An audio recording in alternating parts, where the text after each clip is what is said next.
All right, good morning. It's 4:42 in the morning on Friday, September 2nd, and we're looking at our tropical update again this morning.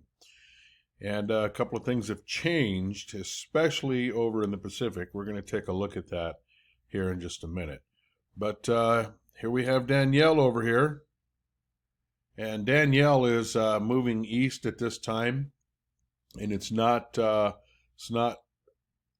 planning. We're not planning on it coming this way anytime soon. So we have this system down here that has begun to weaken, and it's expected to be short-lived.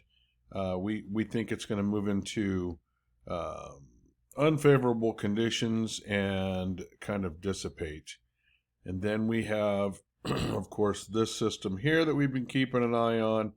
And that system is moving to the north of the Leeward Islands. It's probably going to bring some heavy rainfall down in here. And right now, looking at some of the other models, I'm still thinking that this thing is probably going to curve up and out in this direction here.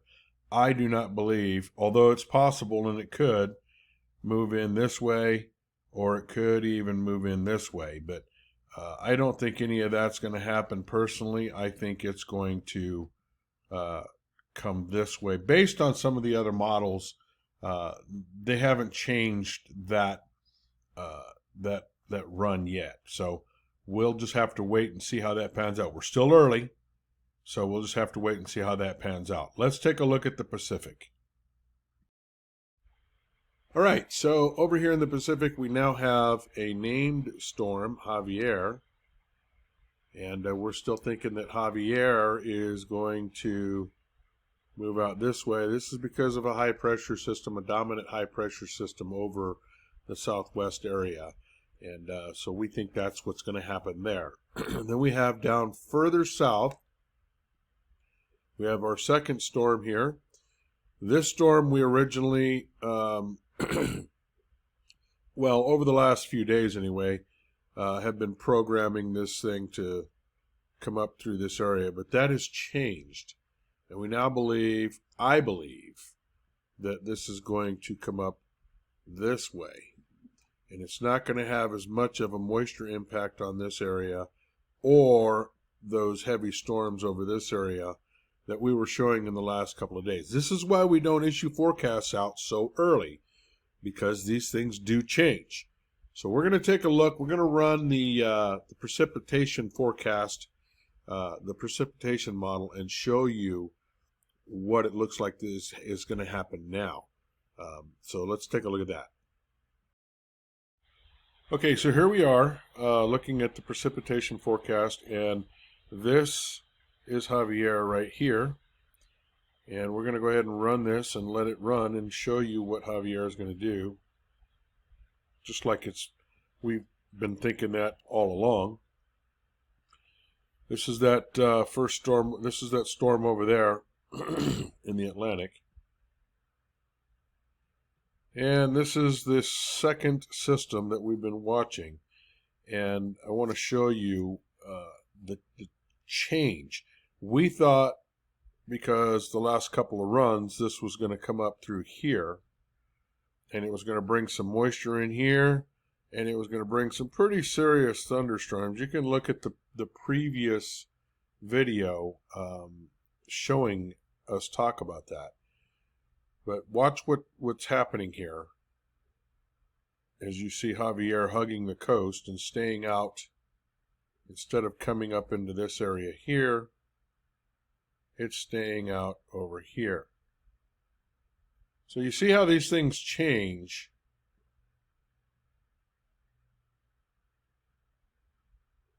Now, here's what I want to draw your attention to. We have another system now starting to show up down here.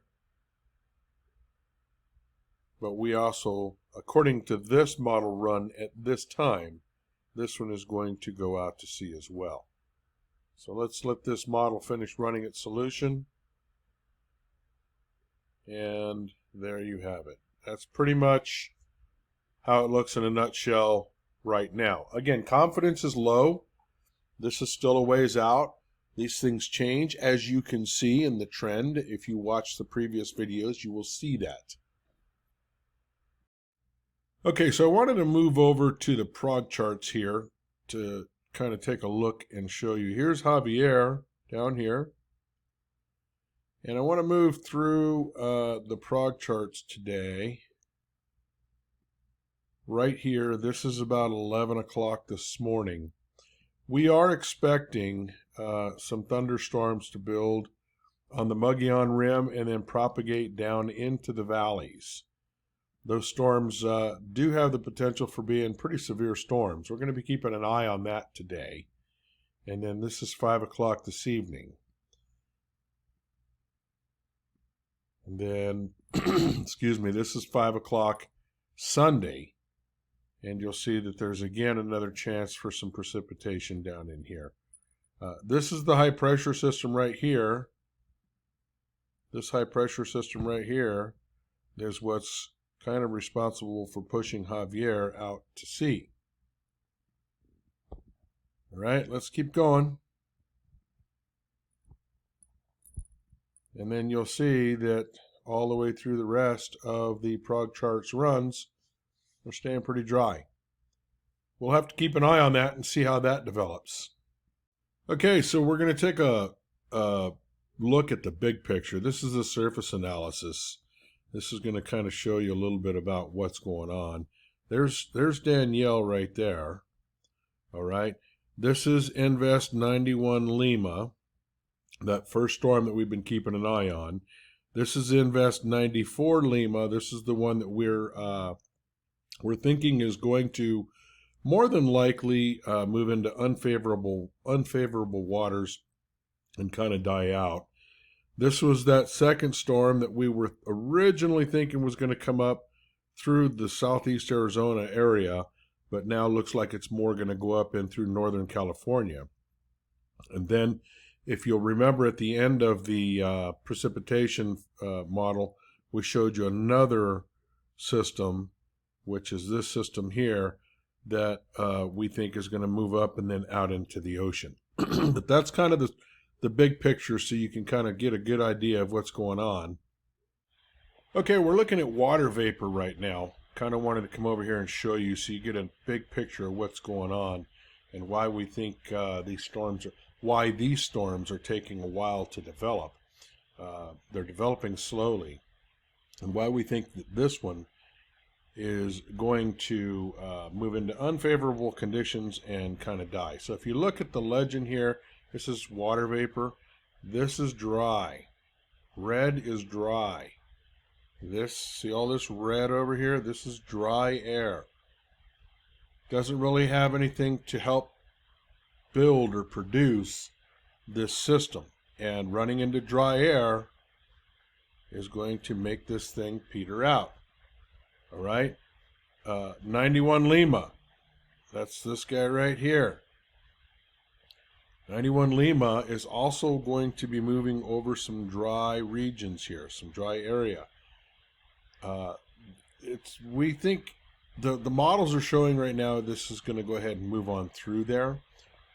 But this is why it's slowly developing. This is why it's taking a while to develop. And this is why when you're looking at hurricanes and you're looking at tropical systems, you have to look at the whole picture. You can't just show certain things and say, oh, we got the Atlantic is just boiling with activity and we got all this storm activity going on out there and really sounding, what I call the alarm.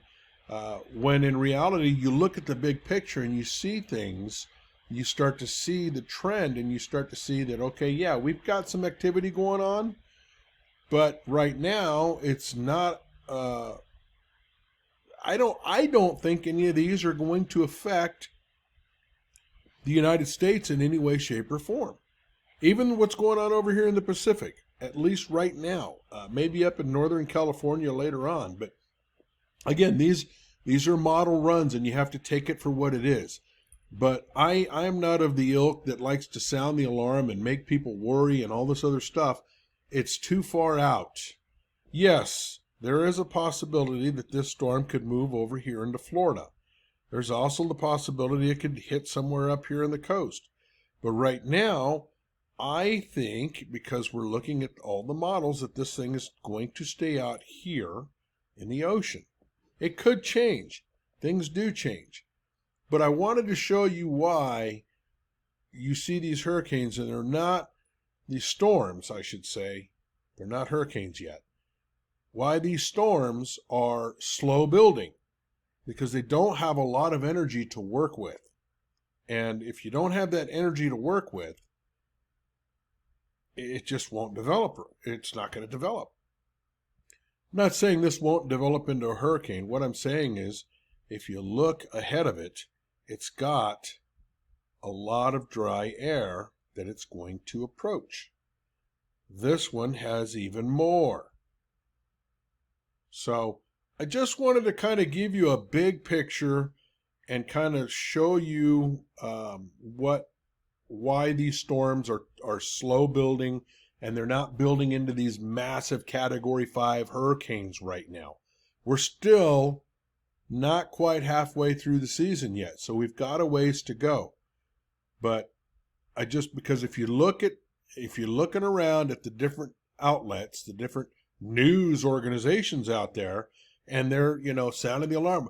The Atlantic hurricane season is building, and it's going crazy and all this other stuff. And it's looking at the big picture right now, it's really not. Yeah, there's some things that bear keeping an eye on, but we have to look at the big picture when we're doing this.